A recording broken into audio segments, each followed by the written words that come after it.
This is a story you've been asking for, a tale that still sends shivers down my spine every time I think about it. It happened on an ordinary autumn day at my high school, a day that began just like any other. The hallways were filled with the usual chatter, and I was sitting in my history class, half listening to the teacher's monotone recitation about ancient empires, when an unsettling silence suddenly fell over the room. We were just past lunch break, the air still heavy with the remnants of laughter and whispered secrets. Suddenly, the lights flickered, and the room was plunged into an eerie, half-lit twilight. At first, we thought it was just a power surge, but the tension in the air told us something was off. Our teacher, usually so calm and composed, paused mid-sentence and scanned the room with a look of worry that none of us had ever seen before. Out of nowhere, the shrill sound of the school intercom shattered the silence. A distorted voice filled with urgency and dread announced that this was not a drill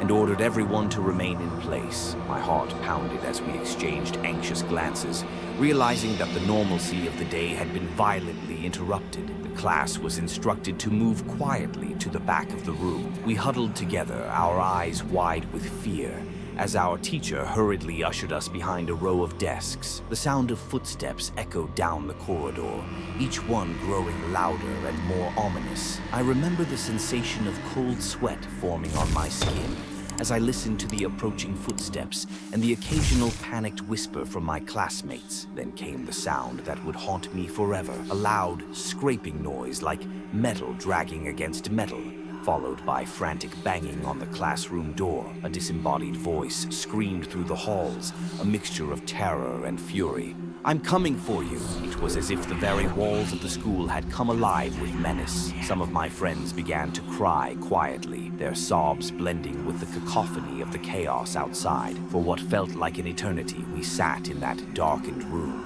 each second stretching into an unbearable moment of suspense. Every creak and groan of the building seemed amplified, as if the structure itself was warning us of impending doom. The pounding on the door grew louder, more desperate, and then, as abruptly as it had started, the noise ceased. A heavy, suffocating silence replaced the terror, leaving us all suspended in a state of shock and disbelief. After what felt like hours, the intercom crackled back to life. The voice, now calmer but still edged with urgency, informed us that the intruder had been spotted in another part of the building and that the school was now in full lockdown. The announcement barely alleviated our fears.